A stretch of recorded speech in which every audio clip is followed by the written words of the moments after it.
thank you for coming, guys. I'm Natasha Dawn. I know it doesn't say my name on there, but neither am I Joe Strummer, obviously. But I'm one of the directors of the Art Hound Gallery, and we've been working with David for quite a while now in order to launch one of his brand new works, The Future is Unwritten, which is the name of the print, but also the very famous quote by Joe Strummer as well.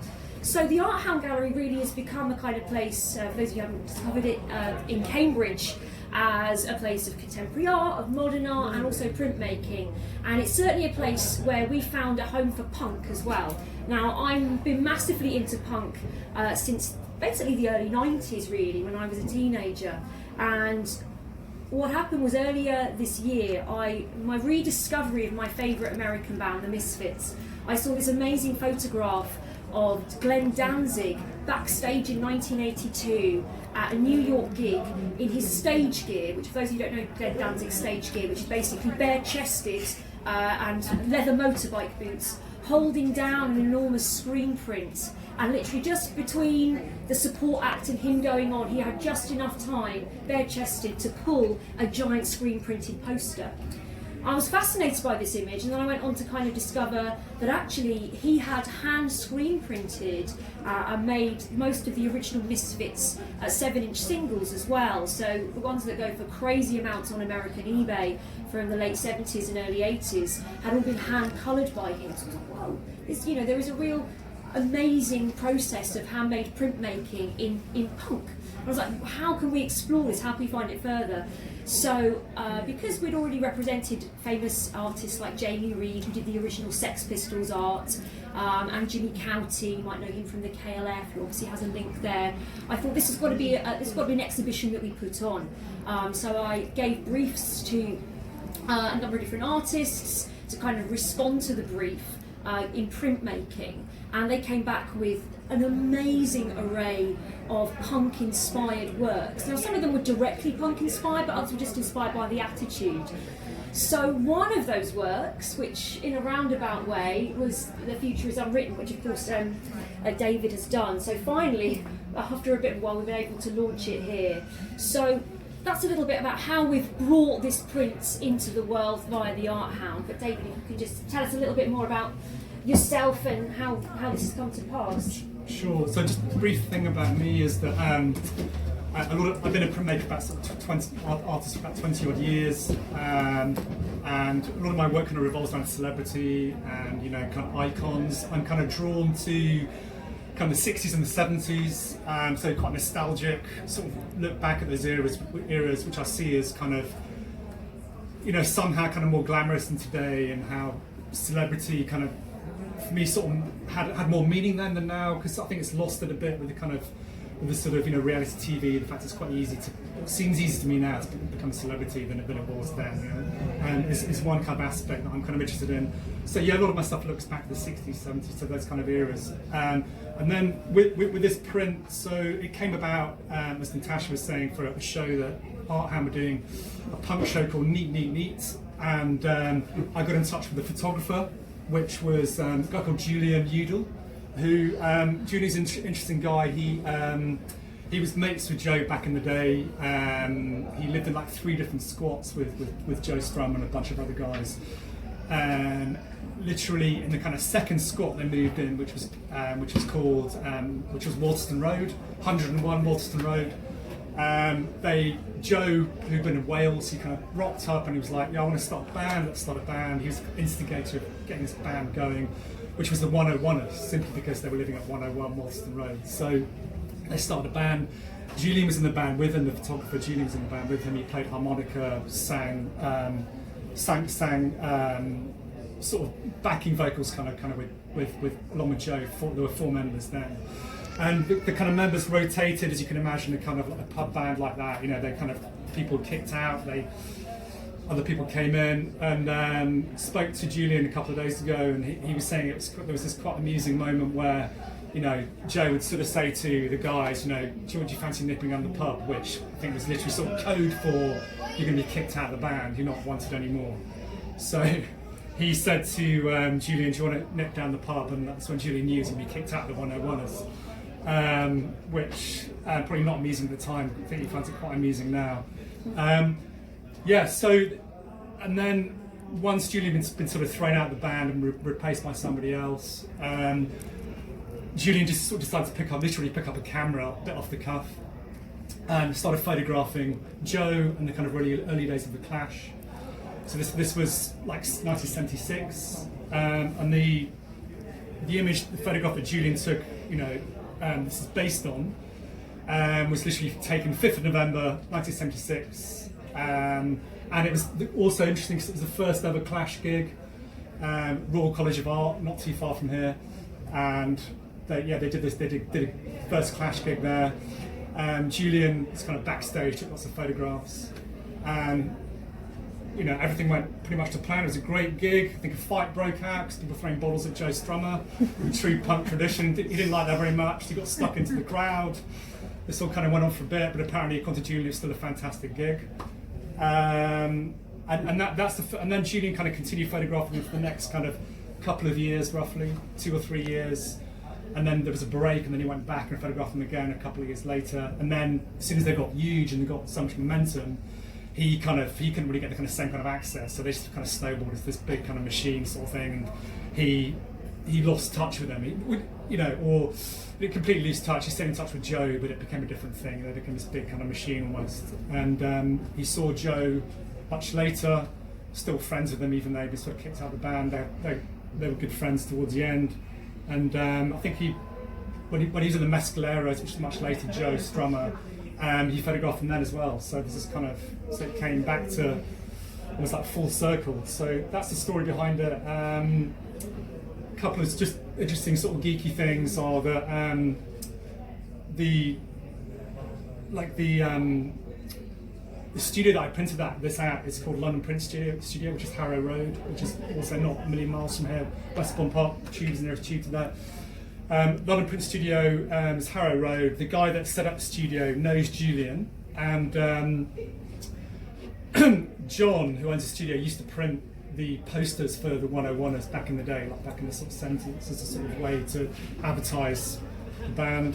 And I used the same, quite geekily, I used the same kind of halftone that John used to use for the posters back in the day, just to try and be in keeping.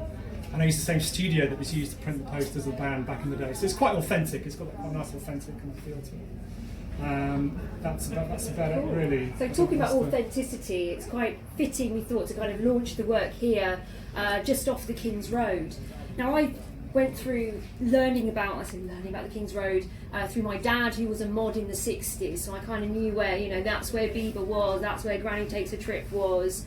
And obviously, if you know the Stones song, you can't always get what you want, the Chelsea drugstore, and how ironic we walk down there now and Chelsea drugstore is in McDonald's and no longer the amazing interior of a Clockwork Orange. So we kind of, we walk in the ghosts of all these people just literally along the road. So there is one place, of course, that I still take a pilgrimage and have always done, which is 430 King's Road, which of course now is now called World's End. It's with Vivienne Westwood's shop. And of course back in 1976, I'm just going to check exactly, it was Sex. Before that it was Too Fast to Live. And before that it was, of course, Let It Rock in 1971. So this has really been the home of the British scene of punk rock, and really where the Sex Pistols kind of started from. And what's really fascinating for me is when we did the punk and printmaking show, there was always a big battle still going on by all the people who came in to see the work. People that either, like myself, came to it probably, just about 10 years too late, or people who were there at the time. Are you a Pistols fan or are you a Clash fan? It's literally, as people were divided in 1995 between Blur and Oasis, I was neither, I was swayed. And I'm still the same with punk as well, because of course I'm a huge Damned fan and they're the underdogs, although they did have the first UK punk single back in October of 76. But what I was kind of thinking about when we saw this Clash is the Clash fans definitely, David, were the hardcore. They were the ones that kind of seen them all the way through. And I think I got into the Clash really through, firstly, I think in the early 90s, remember the Levi's campaign? should I stay or should I go? And I think a new generation are discovering that same song through the first series of Stranger Things as well.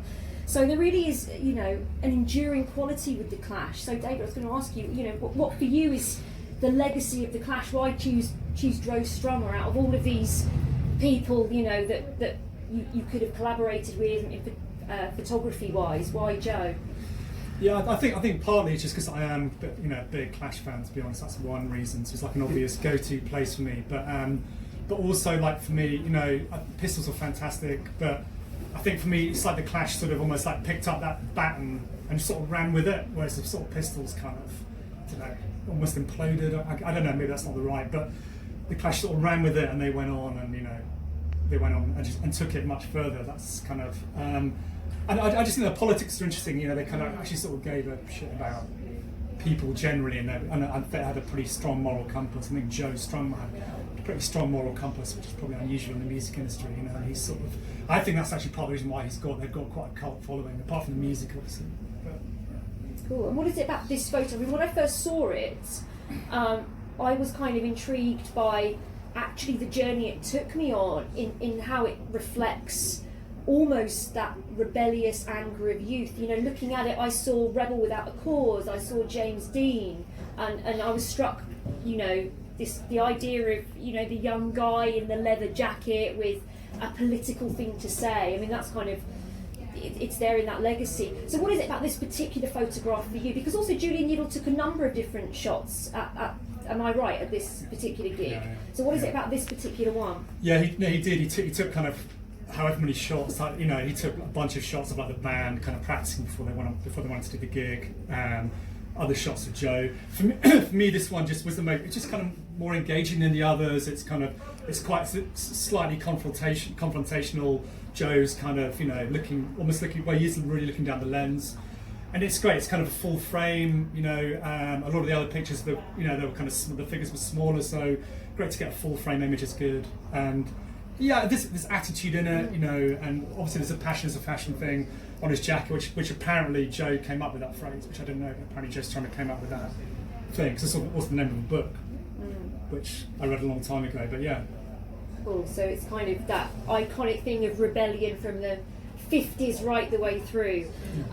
So how is the print actually made? Because obviously, if you don't know the Art Hound, we do a lot. We really celebrate original printmaking, and you know, I think there is an issue today with people kind of not fully understanding the printmaking process. So part of what we do is kind of demystify, I call it the magic of printmaking, and actually what an original print is. So if you can just tell us actually how this work was fully made, David, and kind of just demystify it a little bit for us. Sure. So like screen printing, like, I mean, I mainly work with photographic images, but you don't have to obviously with screen printing. You can work in a sort of collage way with whatever image you kind of want to use. But it kind of works in the sense that, you know, you literally work from screens, which are usually made of like some kind of nylon, man-made fibre. You work from a screen. You kind of transfer whatever image you want to put onto paper onto the screen via a sort of chemical process. You coat the screen and then you kind of shine ultraviolet light through it, which almost like photography, it you know, transposes the image on the kind of bed onto the screen. So then you've got your image on the screen once you've washed off the kind of chemical stuff to reveal your image, and then you start printing. Yeah, and that's the process. And yeah, with this image, it's an edition of 30. It's like a 5/6 colorway print. It's got, you know, it's like a hand finished print. So there's a hand finished aspect where I kind of, and it's the first time I've ever done that. So I never normally hand finish things. So I kind of hand finished that, and that's solely because it's tied with punk and give it that kind of, that punk element, that kind of, you know, and you know, each print is different. So it's got a unique kind of aspect which I thought was kind of quite a cool thing to bring to it, really. Yeah, that's kind of. Great. So with, you know, every other leather jacket back in my day in the 1980s in Peterborough town centre where I grew up, all the glamour, would depend, you know, punk is dead, or is punk dead? So with that in mind, is punk dead, David? If we what is the relevance of, you know, launching Joe Strummer today to, you know, I'm assuming lots of people who haven't come across him as kind of an icon, you know, what has happened with punk? What is it to you? I think, you know, yeah, I mean, for me personally, you know, I think punk's like really kind of important sort of musical genre. It's kind of, and you can see it kind of coming through into like, you know, even now into like bands now. A lot of bands are influenced by punk. So it definitely comes through, it kind of washes through into like present day and probably has for like generations. So for me, like a really important kind of, yeah, and just like a really great counterculture. You know, a lot of these guys, it was all about unemployment in the 70s. And the Pistols, the same thing. But, you know, they were pretty pissed off on their jobs. They were like, I'm gonna pick up a guitar and I can't play the instrument. I'm gonna pick up the guitar anyway and have a go and start a band. And that's kind of what the Clash did, isn't it? And the Pistols, really. They sort of just did it. They just, you know, and I think that's a big part of their kind of ethos. They just did it, got out there, did it, and they didn't really care if, you know, whether it went well, people liked them. They just did what they wanted to do. They were sort of rocking against the system. You know, it's kind of interesting. So it's an attitude, and that's definitely. I definitely think that's here. I definitely think that's here in the work. But it's also interesting, you know. Obviously, we're in Cambridge, so it's not as I'm sure my assistant will bring ideas too, that it's not maybe the most cutting edge place fashion wise. So when we come down to London, you kind of see the latest street fashions, and it's amazing how things have really come full circle. And actually, you know, a lot of the street fashion now you can trace exactly back to punk. So there is, I think, something circular certainly in fashion at the moment with that. But if punk's not dead, and you know, there's plenty of bands out there. We were just talking about Slaves, the Idols, you know, Fat White Family, all of these bands that Amyl and Sniffers are a great band from Australia. So there's like a you know, real hardcore punk scene at the moment that's happening, whether it's, you know, being played on the radio or not. It is happening. But what is interesting on an art perspective, if punk is kind of still going, is print dead? Because this is a thing that, you know, we see in the art world, a resurgence in painting. I'm consistently being told as a dealer that so many art schools are focusing now on painting, and young people coming into art schools, that's what they want to do. And walking around Monaco, we see, you know, huge, you know, immersive oils. And there we are as the Art Hound, really absolutely celebrating the art of original printmaking. So how does this sit for you? If punk's not dead, is print dead?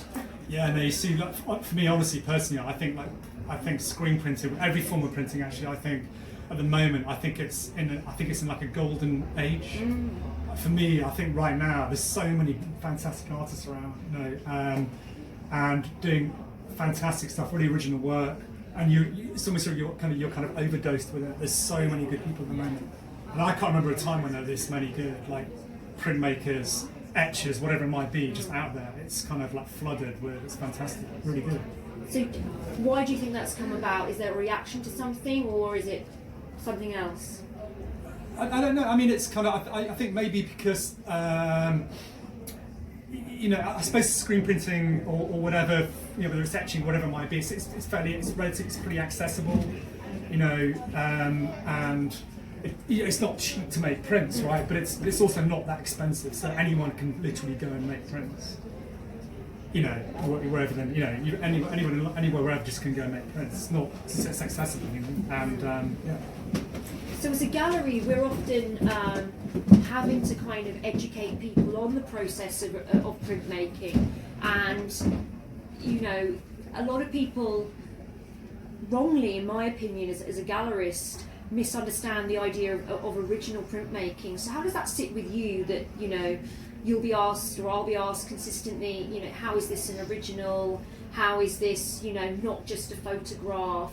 How does that sit with you as the artist, when you know, those questions that we're asked about something which, you know, starts life somehow as a photograph? Yeah, I mean, obviously, you know, a lot of my stuff starts as a photograph, but it becomes something completely different because it's taken through so many processes that, I mean, the halftone changes for a start, and so it just looks like a different image anyway. A lot of colours are added, and there's so many things you can do now with light and printmaking. It's become actually pretty sophisticated, where because of Photoshop and whatever else, you can just print it whatever you want. You know, you can kind of, and people using diamond dust, me also. People bring diamond dust to the table, glitter, whatever it might be, the hand finishing. They bring all these kind of elements just to make it more interesting. It's kind of, yeah, it's really like evolved, I think, you know. That's brilliant. So there is a really exciting moment of that hand process with printmaking and the new technology that's bring with it. I mean, I completely agree with you. I'm just no, totally. because we love printmaking. I mean, how does the legacy of Warhol sit with your work as well? Because, you know, for me, he kind of looms large over, you know, most of the printmakers we represent. So how do you feel, you know, Warhol sits in you know, the influences in your work? And, you know, would Warhol have done, as you have done here, Joe Strummer, if it, you know, survived a little longer? Obviously he was into the 80s, and he did do Debbie Harry, but would there have been more punk? Or I mean, Warhol's a really big influence for me, as I think it probably is with a lot of, you know, guys that are doing kind of pop work. Big influence for me, definitely. I think he would have been doing Joe Strummer, because he was Mr. Celebrity. You know, he's kind of fascinated by celebrity. He would kind of, I mean, he went out and photographed people, didn't he? And then he went out and photographed them himself, and then he would kind of take that back and start working in the studio. So there are a lot of similarities. You know, these images and these themes and genres that, you know, the gallery literally has become a hangout for punks, new and old, and we can just discuss music and everything. So that's been one of the wonderful things, which is kind of interesting, because there is obviously, you know, with work like this, a nostalgia. And you working with celebrity, David, I just wondered what you thought, you know, you kind of touched on it earlier, but what your work says today about our contemporary culture. I mean, when I look back at what Warhol really said about fame and celebrity, he was kind of predicting the future, which, you know, as Joe Strummer said, the future is unwritten, but maybe Warhol thought about it before. You know, what do you think your work says about fame today and celebrity today? I mean, will there be another David Studwell in 20 years who is having to do Gemma Collins? You know, that is the valid question, isn't it? You know, will we see the Made in Chelsea on these? And why not? And why aren't we seeing that actually reflected? I mean, Warhol was doing celebrities of his own time, so this brings up a bigger question about who we choose to, and just like yourself, David, which people we're choosing and what they represent. So what do you think? Yeah, I mean, my general thing was, I am like massively fascinated by celebrity, but I think, as I was saying at the start, I'm kind of drawn to those kind of things like the kind of golden age of Hollywood in the 60s, the 70s. I mean, I just personally, for me, I just see those times as kind of like super glamorous, and just there's something kind of really dignified about, I think, you know, Sophia Loren and Marilyn Monroe and Brigitte Bardot, which you just can't, you just don't really get now, because it's different times. You're not going to get that again. It's kind of stuck in that, almost like a time capsule, and it's back then. But I'm drawn to those eras. But in terms of like, I am definitely interested in kind of modern celebrity as well, but just really much less. But I think one reason I'm less interested in kind of contemporary celebrity is that I think back then, you know, like I was saying at the start, is that I felt that there was kind of more meaning attached to kind of being a celebrity. It's almost like maybe you had to work harder to get it or something, whereas now you go on Big Brother and you become famous, or, you know, so you can, and you know, you don't have to. I just don't, you know, maybe less talent is required to be a celebrity now, perhaps, than there was then. That's one reason.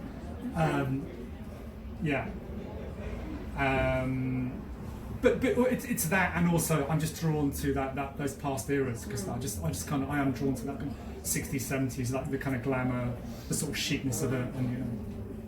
And with, you know, Joe Strummer is somebody that, you know, really died before his time. We won't really, you know, obviously he was kind of, I think, still touring almost up until he actually died. So when we look at these images of your work of celebrities who often have passed, or maybe have kind of, you know, tragic ends, how do you feel that portrays itself in its work? That, you know, and as you said, there is a dark side of fame. You know, we've recently experienced actually with reality stars, people from, you know, Love Island, you know, ending in tragic ways because they actually can't cope with the you know, the stresses of fame. How do you think that side of fame and celebrity shows itself in your portraits and work? Yeah, I mean, the sort of dark side of fame is pretty kind of fascinating to me, and that's kind of, you know, I've done. People know my work. I've done a lot of a series of mug shots, which kind of reflects that kind of darker side of fame, and I suppose I'm just trying to. I suppose it's, you know, the whole point really about, you know, people put stars on kind of pedestals, which is kind of what I do as well, I guess. But you know, but it's nice to see them in a kind of bad light as well. You know, you see like a mugshot of a guy, you know, he's just been done for whatever he's been, you know, and it's just interesting seeing, like, you see a different aspect of somebody. In the mugshots that I've done, you're seeing a very kind of different aspect of that person, because they're almost kind of stripped back, because they're in a kind of police cell room being photographed. So you get a different thing from them, obviously just sort of being on TV or whatever. But yeah, I think the dark side of fame is really interesting, because you see a whole different side, and yeah, I think in some ways you see more kind of maybe a raw kind of real version of that person, maybe in some ways, because I think people in the public domain, they put up a front, don't they, and they've got, you know, they're wearing that kind of mask, the sort of celebrity mask, but, you know, you never really know who they are. That's interesting. Do you think that's there in your work, that, you know, how far do you go? I think Warhol explored that. How far do you go that the image is a mask, a product, and how far in your work do we see the person behind it? You know, is there? Yeah, well, I suppose it's a thing with, you know, if something's posed in a studio, you're seeing less of that, because they're made up and their hair's done and whatever, and they're ready, and it's all very relaxed, generally pretty relaxed for them. But then you've got a guy who's just been done for sort of, I don't know, whatever, he's drink driving, whatever he's been doing. You know, he's kind of, yeah, like I say, he's kind of stripped back, and he's kind of, he really doesn't want to be photographed, because he doesn't look his best. Maybe his nose is broken or something, like in that Steve McQueen mugshot when he kind of crashed a car. You know, he really doesn't want to be, but he's got no choice. So it's kind of, you know, and it's actually really interesting in those mugshots how they pose, because sometimes you get this kind of, you know, like Steve McQueen one, he's just kind of like, I don't give a shit, you know, you just take the picture. And then some of them kind of go back into themselves because they're embarrassed, and some are defiant, and some that's quite interesting. Like the one of Jane Fonda's interesting, because she does the kind of this power salute, which I don't know with the kind of black power thing, obviously, but she does the kind of power salute, which is, I think, just rebelling, because she got done for carrying drugs in a suitcase across America, they were kind of pharmaceutical drugs, but she had too many or something. It wasn't. And she got, so it's this silly thing where she got done, and that's her just saying, you know, piss off, fuck off. You know, I've done nothing wrong. I'm you know, fighting for her rights, which is kind of interesting, I guess. So, some of the work I found in my recent work, I thought kind of played with that a little bit more. You know, there is an attitude in this Joe Strummer piece. If you haven't seen David's recent work with also collaborating with another photographer, his Amy Winehouse work, collaboration with the photographer David Katz, who originally took it, and both of those show these iconic stars who we're very used to seeing, particularly Amy Winehouse, in a certain way. But because the shots are kind of early on, we see them with a vulnerability that I think we don't often see them. So I don't know, this particular one here, do you think is there a vulnerability, a naivety of youth in it to you? Yeah, no, definitely. I think it's kind of interesting, this picture, because you know, the photograph, because although he's kind of showing attitude, that kind of punk attitude which he kind of had in spades, it's like, you know, there is this kind of like youthful innocence thing where, you know, you can sort of, I think you can tell he wasn't sort of, in his very early days, he was maybe a bit unsure of himself. He didn't have that confidence that he kind of built up later on, which makes it's like a sort of juxtaposition of those two things. It's quite interesting, yeah. Great. So I think, unless you want to add anything else, David? I think I'm good, thanks. Great. Any questions for David while we're here?